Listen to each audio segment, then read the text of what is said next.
kamu yang sudah pernah nonton video tentang pabrik kardus yang minim PO. Nah, ternyata pabrik kardus itu punya repeat customer dan di bidang retail. Berarti salah satu solusinya bagaimana agar customer rutin ini order ke JKM ini. Jika memang kurang, perlu dibantu nge-push agar penjualannya lebih cepat perputarannya. Jadi kalau secara rantai, kita coba pastikan di hilirnya, di ujung customer ya dulu nih. Jadi bagaimana cara upgrade usaha retail ini? Yuk langsung aja cek video ini.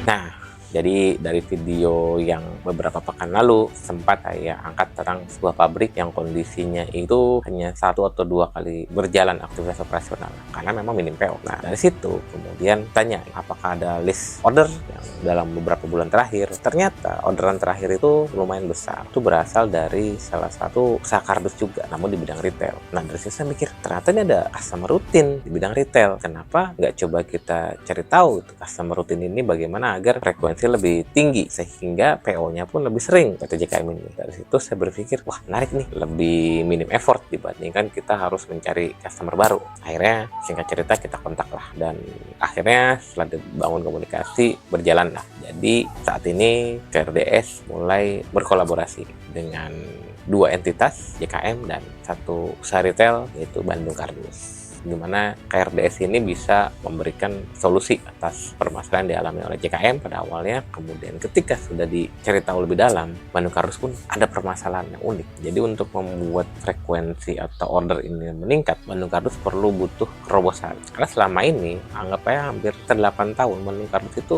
nggak ngapa-ngapain, ada yang beli. Padahal lokasinya nggak terlalu strategis ya. Dia itu di dalam rumah usahanya. Namun karena rumahnya ada ruangan untuk menyimpan stok yang lumayan banyak, jadinya ya sudah gitu, tidak perlu bayar sewa gitu. Kemudian yang melayani pun hanya anggota keluarga, jadi tidak ada cost operasional yang besar. Jadi selama 8 tahun ya sudah berjalan. Memang sudah customer rutin pun datang, sudah tahu. Jadi memang PR itu adalah bagaimana supaya Bandung Kardus itu lebih dikenal, lebih masif, kemudian promonya lebih gencar dan memang bisa saing atau berkompetisi dengan usaha-usaha kardus yang baru ya, yang bisa dibilang mereka usianya tuh dibanding Bandung Kardus sebenarnya masih jauh lah di bawahnya. Tapi mereka lebih banyak followernya, omsetnya lebih banyak, variannya SKU-nya lebih banyak gitu. Nah, di sini Bandung Kardus perlu berkompetisi. Gimana caranya?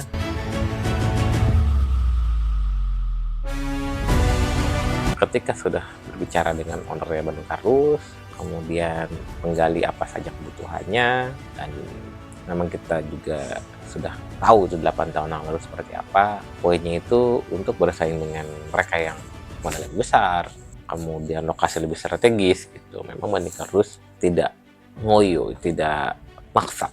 Karena memang secara resources, secara modal Bandung Kardus nggak terlalu besar. Tapi memang poin pertama yang dilakukan oleh Bandung Kardus adalah positioning.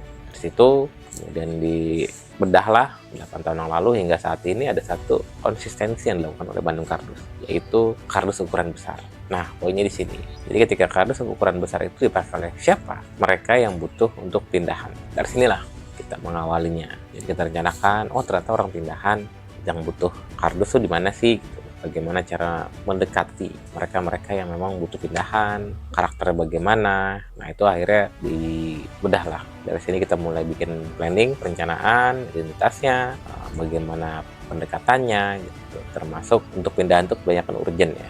Jadi kalau ngomongin platform itu memang kita perlu tahu karakter masing-masing, dan memang karakter platform yang dibutuhkan urgent itu bukan sosial media seperti Facebook ataupun Instagram atau TikTok, tapi yang sering dipakai oleh orang adalah Google Maps. Nah, disitulah keunikan dari Bandung Kardus. Jadi memang kita update di Google Maps-nya karena memang kebanyakan customer ada di situ. Mereka butuh pindahan itu urgent hampir rata-rata. Jadi kita coba tahap berikutnya setelah positioning, kita planning, kita rapikan identity dari Bandung Kardus, kita mulai eksekusi. Nah, di sini tahapan eksekusi, kami membuat satu web sederhana lah. Sebenarnya web ini hanya untuk funneling ya, dari yang di luar sana kita masukin ke web, kemudian kita saring ke WhatsApp. Jadi itu kita bikin web, kita sengaja dan masuk ke marketplace karena saya dan si business owner ini sudah berbicara lumayan panjang bahwa marketplace itu potongannya lebih besar. Namun sayangnya kita tidak bisa mendapatkan database customer. Jadi kita sangat bergantung sama si platform marketplace ini. Ya ketika kita bergantung sama orang atau sama entitas tertentu, itu anggapnya kita main bola. Yang punya lapangan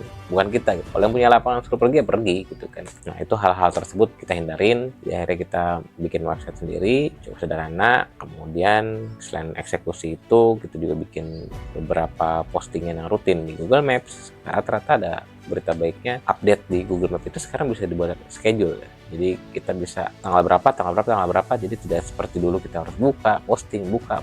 Nah sekarang itu kita punya 5 atau 10 konten kita langsung masukkan, dan nanti Google itu bakal posting secara otomatis. Itu berita baiknya. Nah Google Maps itu udah pasti kita update, kemudian kita main di berbagai macam platform, Instagram khususnya, kemudian Facebook, TikTok, dan bisa dibilang sudah hampir 8 tahun memang Bandung Karus sudah pernah update hal-hal seperti itu. Ya lumayan lah gitu loh, bisa menggrab mereka-mereka yang mungkin mau nyimpen nanti atau belum dapat informasi ini gitu, atau mungkin belum pindahan segera tapi akan pindahan, kan bisa di-save dulu atau di-follow dulu. Nah, itulah dibuat, setelah hampir sepekan dibuat baru kita mulai evaluasi.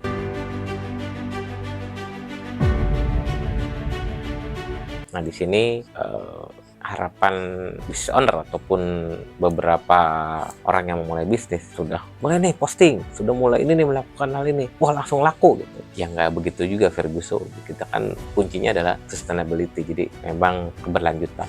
Nah jadi ketika memang sudah mulai diposting selama sepekan, hasilnya sangat terasa ada, walaupun tidak terlalu signifikan tapi berbeda sekali lah. Tiap hari beberapa telepon masuk, kemudian ada yang closing, tapi kita tetap harus evaluasi. Jadi di sini yang kami lakukan di Caredesk itu adalah setelah sepekan running, kita evaluasi di mana nih konten-konten yang memang perlu di take down atau ditingkatin, kira-kira terus problem apa lagi yang perlu kita solve nih gitu. Nah itu kita coba lihat, kita bikin beberapa tabel ya, ada namanya konten analysis gitulah. Jadi di situ ada beberapa, ini yang viewsnya bagus, ini yang ini, kemudian mana yang kurang, mana lagi yang bisa kita eksperimental. Nah itu kita evaluasi, jadi nggak sekedar omset aja, banyak variabel-variabel lain yang memang kita cek agar memang apa yang kita lakukan itu benar-benar powerful. Ya itu saat ini masih baru kerjasama antara JKM, Bandung Kartus, dan Caredesk. Semoga beberapa bulan ke depan ada sesuatu yang bisa kita bagi, apakah hasilnya semakin menarik atau malah nyungsruk, atau ya tidak ada yang tahu lah di masa depan itu. Cuman buat kamu yang penasaran dengan hasilnya seperti apa, atau kamu pengen belajar tentang kemasan, atau kita sama-sama praktisi kemasan ingin tahu update terbaru, jangan lupa like and subscribe channel ini. Semoga bermanfaat untuk kita semua. Terima kasih.